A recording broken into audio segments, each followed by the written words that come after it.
반갑습니다.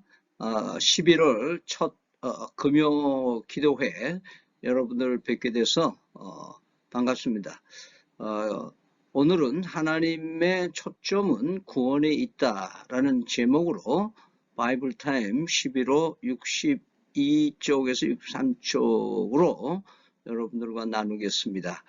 먼저 찬송가 250장을 부르시고 그 다음에 이경희 권사께서 기도해 주시겠습니다.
하나님 아버지, 이 시간 기도회로 모이게 하시니 감사합니다.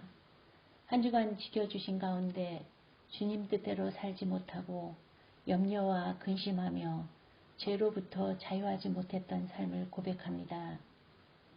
주님이 아닌 것으로 주인 삼은 것 용서하여 주시옵소서. 주님 십자가에서 우리의 죄와 우리 안에 악한 것 모두 담당하여 주신 주님을 믿습니다. 주님만 의지하며 새 힘을 얻게 하여 주시옵소서. 이 시간 곳곳에서 예배 영상으로 함께하는 성도들에게 은혜 받는 시간 되게 하여 주시옵소서. 목사님 말씀 주실 때에 은혜로 화답하며 말씀에 의지하는 삶으로 살게 하여 주시옵소서. 예배를 사모하게 하시고 찬양과 기도로 합심하며 섬기는 예배 되게 하여 주시옵소서. 각 가정마다 생활 중에 인도하시고 직장과 생업 중에 있는 모든 믿음찬 지체들을 도와주시옵소서. 연약한 믿음으로 실족하거나 시험당하지 않게 하시고 몸과 마음이 고통 중에 있는 성도들에게 치유와 회복이 있게 하여 주시옵소서. 믿음찬 교회가 헌당 예배를 드리려고 합니다. 주님의 거심을 고백하고 주님이 주인 되는 교회 되게 하여 주시옵소서. 교회된 지체들이 모여서 거룩한 예배당으로 잘 섬겨갈 수 있는 믿음을 주시옵소서. 사랑과 은혜가 넘치는 믿음찬 교회 되고 기쁨으로 교제하며 섬기는 교회 되게 하여 주시옵소서. 이 시간 기도하는 성도들의 소망을 들어 응답하여 주시옵기를 간절히 바라며 예수님의 이름으로 기도합니다. 아멘. 네, 오늘의 말씀은 누가복음 17장 1절에서 4절까지의 말씀입니다. 예수께서 제자들에게 말씀하셨다. 걸려 넘어지게 하는 일들이 생기지 않을 수는 없지만 그러한 일들을 일으키는 사람은 화가 있다. 이 작은 사람들 가운데 하나를 걸려 넘어지게 하는 것보다 차라리 자기 목에 큰 맷돌을 매달고 바다에 빠지는 것이 나을 것이다. 너희는 스스로 조심하라. 믿음의 형제가 죄를 짓거든 꾸짖고 회개하거든 용서하여 주어라. 그가 내게 하루에 7번 죄를 짓고 7번 내게 돌아와서 회개하오 하면 너는 용서해 주어야 한다. 아멘. 오늘 관찰 질문은요. 예수님은 죄를 범한 형제가 회개하면 어떻게 하라고 말씀하셨습니까? 17장 3절에 스스로 조심하여라. 믿음의 형제가 죄를 짓거든 꾸짖고 회개하거든 용서하여 주라. 이렇게 말씀하셨습니다. 조금 묵상을 하면요. 뒤에서 수군수군 거리지 말라 그 말이죠. 그리고 그 사람의 잘못을 바로 발견한 사람, 또 눈치챈 사람, 또 확실한 증거가 있거나 그러면은 뒤에서 수근수근 하지 말고 본인에게 정말 그 사람을 사랑하는 마음을 가지고 잘못된 것을 지적해주고 알려주라는 거죠. 그래서 이렇게 조심스럽게 우리가 성도들과의 교제가 이루어져야 된다. 그리고 그렇게 지적을 했을 때에 잘못을 그분이 깨달으면 또 그분이 깨닫고 회개하면 그때는 품어주고 다시 회복해서 새로운 교제의 관계인 한 몸 사랑의 관계를 유지해 나가면 되는데, 만약 용서라는 것은 잊어버려야 되는데 이거 저 사람은 언제 이렇게 했는데 라고 계속 기억하고 있다면 올바른 사랑의 관계가 이루어지지 못할 것이죠. 그래서 회개한다는 것은 돌아선다는 것이고, 용서한다는 것은 돌아선 그 사람을 없던 걸로 해주는 마음. 예수님이 내 죄를 내가 고백하면 예수님께서 나에게 용서해 주신 것처럼 우리도 서로 용서하는 마음을 가지고 살아가야 되는 것이다. 그런 것이 오늘 관찰 질문입니다. 그래서 오늘 말씀을 오늘 그 바이블 타임에서는 다음과 같이 묵상을 하는데요. 오늘은 번호를 매겨서 한 문장씩 생각을 해보려고 합니다. 첫 번째, 예수님이 제자들에게 사람이 실족하게 하는 것이 없을 수 없다고 말씀하는 것은 죄에 대한 경각심을 가지라는 것이다. 우리 옛날 말에 병가지 상사란 말이 있죠. 병가란 말은 군대에서 전쟁을 하다 보면은 실수도 할 수 있는 것이 다반사로 일어나는 것이다. 그래서 그 실수가 없을 수는 없지만 실수했다면 그 실패를 통해서 교훈을 얻는 것이 중요하다는 뜻이겠죠. 우리 형제들 간에, 우리 성도들 간에 이러한 연약한 자들에 대하여 세심한 배려가 있어야 된다고 말씀을 하는 것입니다. 그래서 작은 자는 연약하고 상처 입기 쉬운 믿음의 형제들이다. 그러니까 우리가 주변에 새신자라든지 또 우리 아직 연약한 믿음을 가진 사람들은 언제든지 상처 입기 쉬운 사람들이 우리 주변에 늘 있다고 하는 것을 우리는 의식해서 그 위선적으로 살려는 뜻이 아니라 배려하면서 그들을 잘 보살피는 마음으로, 사랑하는 마음으로 살아야 되는데, 이것은 그런 연약한 사람들이 있어서 그러기도 하지만 우리의 성도의 원래 우리의 삶은 신실하게 하나님의 말씀을 실현해내는 삶, 그러니까 겉과 속이 같은 말씀을 기준해서 살아가는 그런 삶으로 사는 것이어야 된다는 것이죠. 그래서 이들의 신앙인의 행위를 보고 말이죠. 실족하고 하나님을 떠나게 된다면 그 죄의 무게는 연자 맷돌을 목에 맨 만큼 무거운 거다. 그래서 이게 바다에 던져진다 그 말은 다시 헤엄쳐 나오기가 다시 솟아오르기가 힘들다. 그러니까 앞에 이 사람이 실족해서 넘어지는 사람은 회개하면 다시 돌아올 수도 있지만 이런 사람들에게 상처를 입히고 마음을 상하게 해주는, 그래서 실족한다. 여기서 실족한다는 말은 단순히 뭐 교회를 안 나온다 이런 뜻이 아니고 하나님을 떠나서 예수님을 떠나는 사람이 만약 있다면 그것은 대단히 큰 범죄가 되는 거다. 우리가 한 사람을 전도해서 예수 믿게 하는 것도 놀라운 일이지만은 한 사람을 실족하게 해서 그 사람이 이 하나님을 떠나게 한다는 것은 그 작은 책임이 아니다라는 것을 우리에게 말씀하고 있습니다. 따라서 이는 신앙인이 행위를 올바르게 해야 되는 것이다. 특별히 우리는 교회에서 말을 조심해야 돼. 말을. 언어가 참 중요해요.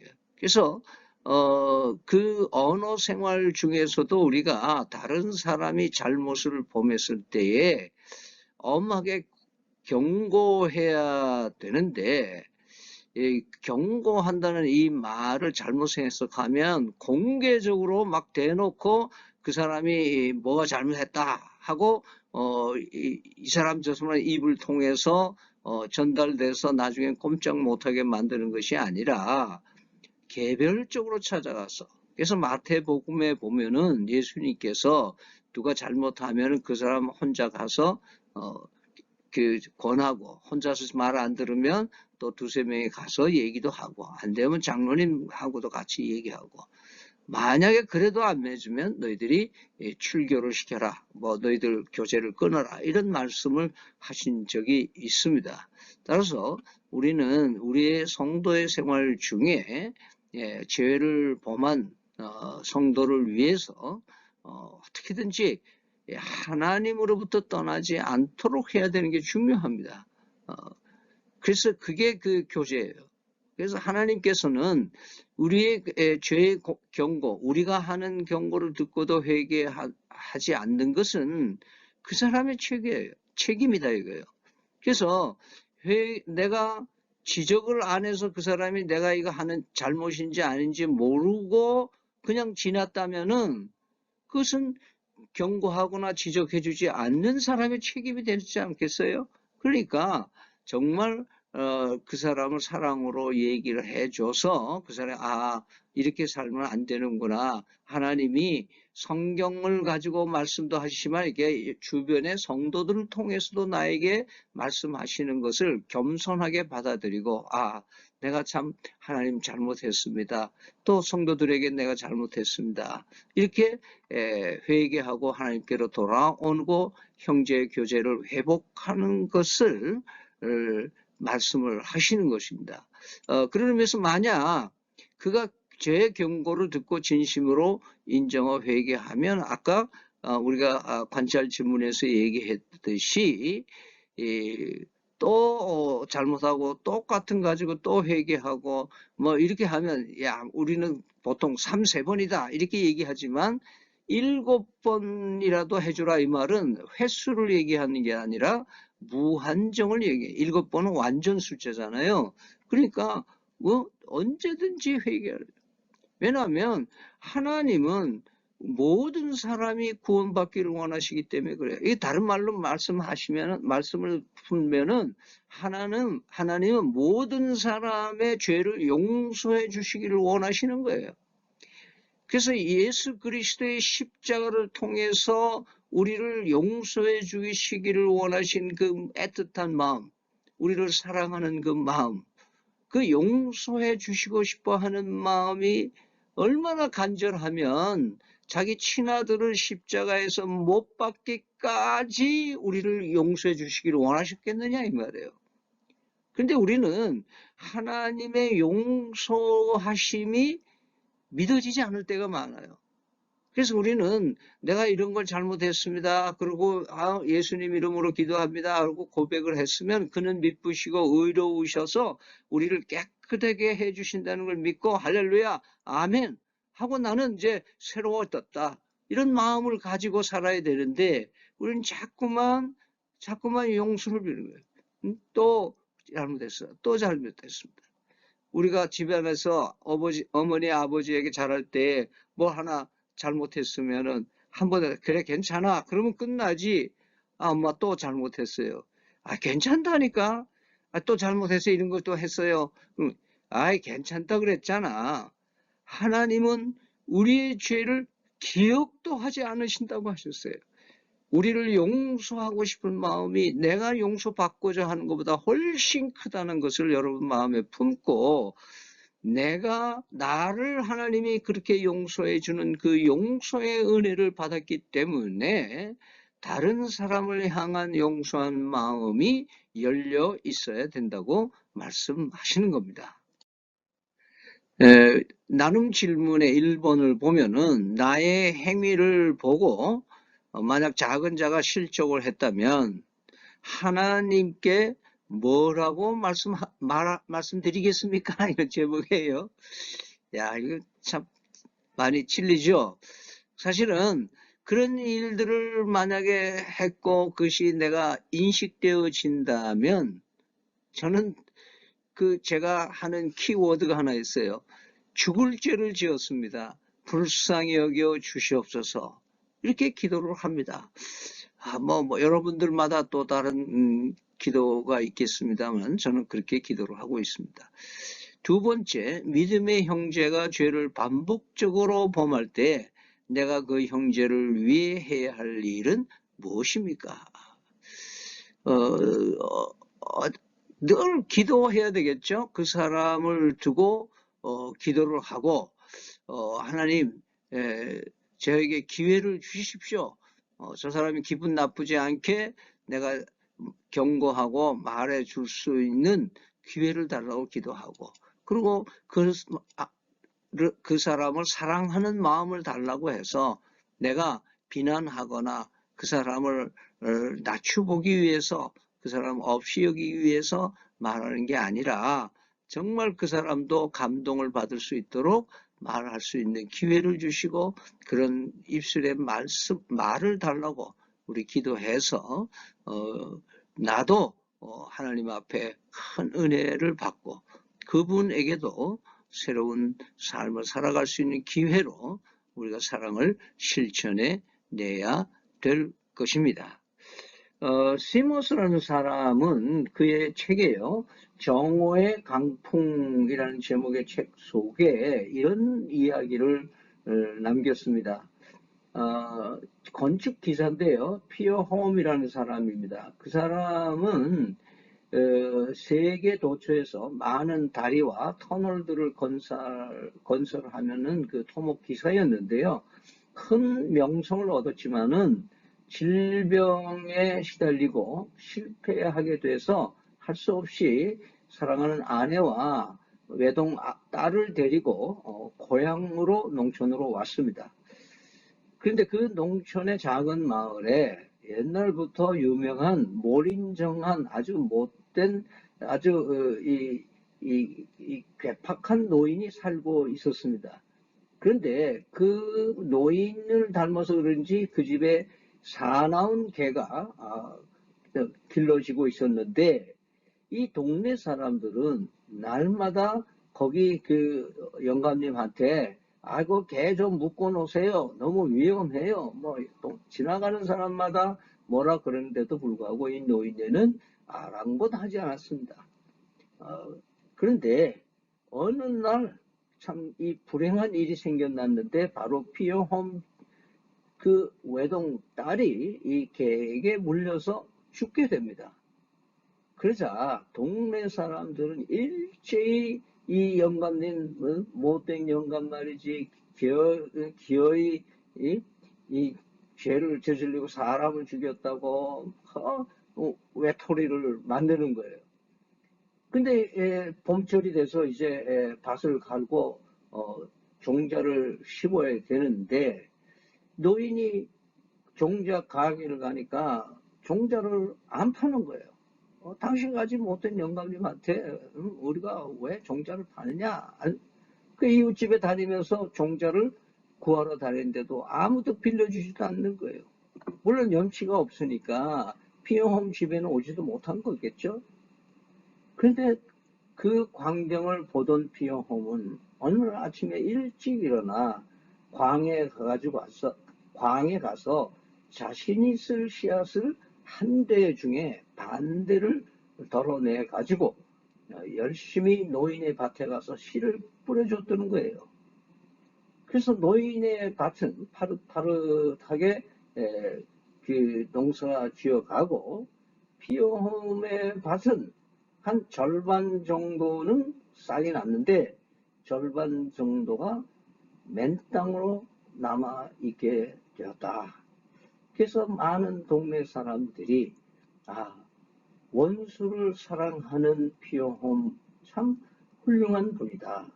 이렇게 불쌍히 여기는 마음을 가지고 자기 딸을 개를 풀어놔서 죽게 한 그 심술쟁이 노인을 사랑하는 그 마음, 용서하는 그 마음을 크게 높이 사고 존경하기 시작했다는 이야기를 우리는 듣습니다. 우리는 우리의 이웃들과 함께 어떤 마음으로 살고 있는지를 깊이 새기는 이 밤이 되기를 바랍니다. 함께 기도하겠습니다. 입술의 고백보다 삶의 고백이 더 중요하다는 것을 알았습니다. 나보다 더 작은 자들이 나의 삶을 보고 하나님을 떠나는 일이 일어나지 않도록 오늘도 하나님의 말씀 안에서 생활하기를 원합니다. 예수 그리스도의 이름으로 기도드립니다. 아멘.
지금 드린 합심 기도 제목을 예수 그리스도의 이름으로 간절히 기도드립니다.